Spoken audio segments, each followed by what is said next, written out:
Bonjour Charles Decamp. Bonjour Philippe, bonjour à tous. C'est votre journal des médias, le sommaire du jour. Une loi sur la pub qui fait grincer des dents, le palmarès des Emmy Awards, un nouveau cas de Covid secoue la télé et le sursis de TikTok. Mais on commence comme chaque lundi par les audiences du week-end. Qu'est-ce que les Français d'abord ont regardé samedi soir à la télé? Schéma assez classique pour un samedi. France 3 était largement leader sur l'ensemble du public avec sa fiction policière et TF1 était largement leader sur sa cible prioritaire, les femmes responsables des achats de moins de 50 ans avec The Voice Kids. Dans le détail sur France 3, Meurtre en pays Qatar a signé un véritable carton avec 5,2 millions de téléspectateurs pour une part d'audience de 25,4% sur l'ensemble du public. TF1 est loin derrière avec la suite de The Voice Kids en légère baisse sur une semaine, 3,4 millions de personnes au compteur pour 19,1% de part d'audience, mais 28% sur les femmes de moins de 50 ans. C'est France 2 qui a fermé la marche avec le dernier numéro de la saison de Fort Boyard et pour la troisième semaine consécutive, le jeu a enregistré son pire score de la saison à 1,9 million de téléspectateurs et 10% du public. Après son joli carton estival, le jeu n'est décidément plus fédérateur une fois les vacances terminées. Et dimanche, c'est TF1 qui a pris la première position avec la première diffusion en clair de Black Panther. Quelques jours après le décès de la star du film, Chadwick Boseman, ils étaient 4,2 millions hier devant TF1, soit 21,2% du public selon Médiamétrie. La Une est aussi largement leader sur les femmes de moins de 50 ans à 34% de part d'audience. C'est M6 qui prend la deuxième position avec un nouveau numéro de Capital. Le magazine de Julien Courbet, qui était consacré hier à l'immobilier post-confinement, a été suivi par 2,7 millions de téléspectateurs pour 12,5% de part d'audience. Et c'est France 3 qui prend la troisième position avec la suite des enquêtes de Murdoch. La série canadienne pointe à 2,6 millions de téléspectateurs pour 11,6% de part d'audience. 1-6-3, pas de France 2 sur le podium. Non, France 2 est cinquième derrière Arte qui a passé la barre des 2 millions avec L'ivresse du pouvoir. C'est un film français de 2006 avec Isabelle Huppert pour 9,4% de part d'audience. Et France 2 est à seulement 1,8 million de téléspectateurs avec Blade Runner 2049. Culture Média. 2049, c'est dans le titre, c'est pas l'audience.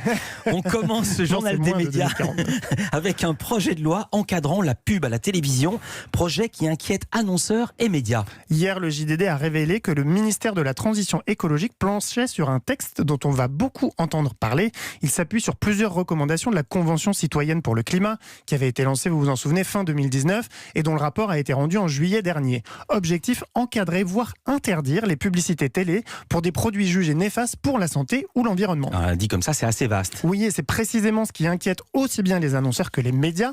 Dans le détail, cette interdiction pourrait toucher les voitures à moteur thermique, les friandises qui favoriseraient l'obésité, les enseignes de fast-food, mais aussi les comparateurs de prix pour les billets d'avion, les campagnes promotionnelles lancées par les offices du tourisme de pays ou de régions qui ne sont accessibles qu'en avion, y compris les dom-toms. Donc la Martinique, la Guadeloupe, est-ce qu'on a une idée de ce que ça pourrait coûter aux chaînes de télé? Alors, selon le syndicat national de la publicité télévisée, interdire à ces annonceurs d'investir dans des campagnes télé pourrait coûter à la filière 1 milliard d'euros par an. Ça serait un vrai coup dur pour un secteur qui a énormément souffert de la pandémie. Les pertes liées au confinement s'élèveraient déjà à 500 millions d'euros cette année, malgré l'arrivée de nouveaux annonceurs qui ont profité de la crise pour investir en télévision, grâce notamment aux rabais offerts par les régies publicitaires. Et évidemment, du côté des annonceurs, on s'inquiète aussi. Ça concerne les marques, bien sûr, mais aussi les régions les plus dépendantes du tourisme, qui seraient doublement touchées. Plus de pub pour elles, ni de pub pour les comparateurs ou compagnies aériennes. Tous comptent bien défendre leur point de vue d'ici à la présentation du texte à l'Assemblée, qui est attendue à l'automne. La suite d'un de nos feuilletons de la rentrée, TikTok a eu chaud. Oui, la semaine dernière, les employés américains de TikTok ont sans doute compté les heures. Sans accord de la Maison-Blanche sur le rachat de l'application, TikTok allait être retiré dimanche de toutes les plateformes de téléchargement des États-Unis. Un vrai coup dur pour l'appli la plus téléchargée de l'année dans le monde et qui compte 100 millions d'utilisateurs outre-Atlantique. Mais ce week-end, Donald Trump, je vous rappelle qu'il accuse TikTok de transférer à la Chine les données de ses utilisateurs américains, Donald Trump a finalement validé in extremis une solution. Le géant du logiciel Oracle et le géant de la distribution Walmart vont tous les deux entrer au sein du capital d'une nouvelle filiale américaine de la société ByteDance qui est le propriétaire de TikTok. Et vous nous l'aviez dit la semaine dernière, c'est pas exactement ce que réclamait le président américain. Non, il voulait qu'une entreprise américaine rachète purement et simplement les opérations américaines de TikTok. Au final, il se console de deux façons. C'est Oracle, société américaine qui va gérer les données collectées par TikTok, Et en entrant au capital de la filiale, Oracle pourra également inspecter le code de TikTok. Je rappelle au passage qu'Oracle est l'une des entreprises qui a le plus soutenu Donald Trump depuis son arrivée au pouvoir, ce qui n'est sans doute pas pour rien dans la décision du président de valider cet accord. Il reste une dernière incertitude. La Chine va-t-elle à son tour donner son accord ou refuser la transaction au risque de voir TikTok fermé aux États-Unis? Et on se lance maintenant dans notre autre feuilleton, celui du Covid-19. Oui, on adore les feuilletons, on en a de plus en plus. Donc le Covid-19, la quotidienne, le meilleur pâtissier, incroyable talent et désormais Laurence Ferrari. La pandémie continue de bousculer le PAF. Jeudi, Laurence Ferrari recevait Bruno Le Maire dans son interview matinale sur CNews. L'entretien a duré 20 minutes, sans masque bien sûr, et on a appris le lendemain que le ministre de l'économie avait été testé positif au coronavirus.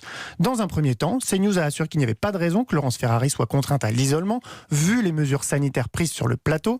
Mais la chaîne Info a finalement fait marche arrière, comme elle l'a révélé ce week-end aux Parisiens. Et donc, Laurence Ferrari part en vacances forcées. Alors pour l'instant, elle est juste arrêtée ce lundi et a priori demain, où elle va faire un nouveau test. Demain, ce sera 5 jours après son interview de Bruno Le Maire. Et ce matin, c'est Gérard Leclerc qui a assuré l'interview de la matinale de CNews. Et puis en parlant de CNews, une star de la chaîne va y faire son retour le week-end prochain. Oui, après quasiment un an d'absence pour raison de santé, Jean-Pierre Elkabbach va retrouver les plateaux de la chaîne Info ce dimanche. Le journaliste de 82 ans donne rendez-vous aux téléspectateurs à 19h pour une nouvelle émission hebdomadaire qui s'appelle Repère. Ouh là là. Le concept est assez simple. Il s'agira d'un grand entretien avec un invité qui pourrait être un homme ou une femme politique, un historien ou une historienne, un philosophe ou une philosophe d'ailleurs, des artistes, pour aider à comprendre notre société. Dans le Parisien, Jean-Pierre Elkabbach promet également chaque dimanche un intervenant différent, je cite, qu'on ne voit pas partout. Rendez-vous dimanche à 9h pour voir s'il a dit vrai. Et puis on termine ce journal avec la 72e cérémonie des Emmy Awards qui se tenait cette nuit à Los Angeles.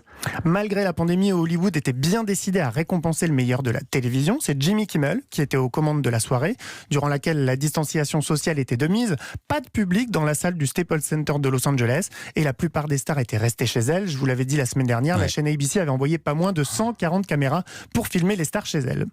Mais ce qu'on veut savoir, c'est qui a gagné. Bah oui. Oui, parce que c'est bien beau d'avoir des caméras, mais si on n'a pas le résultat. La soirée a été dominée par la comédie canadienne Schitt's Creek, qui a remporté pas moins de 6 trophées, dont l'Emmy Award de la comédie de l'année et 4 Emmy pour ses 4 stars. Meilleur acteur et meilleure actrice dans une comédie pour Eugene Levy et Catherine O'Hara, et meilleur second rôle masculin et féminin dans une comédie pour Dan Levy et Annie Murphy. C'est la première fois de l'histoire qu'une série remporte les 4 trophées des acteurs le même soir. Donc si vous n'avez jamais entendu parler de Schitt's Creek, c'est normal. Ouais. Aucune chaîne ou service de streaming français ne propose la série. Il faut se diriger vers YouTube ou iTunes qui la propose en VOD.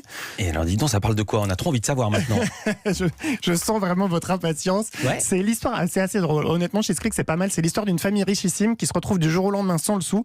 Et alors la seule chose qui leur reste, on sait pas trop pourquoi, c'est une petite ville perdue au milieu de nulle part qu'ils avaient achetée un jour pour rigoler.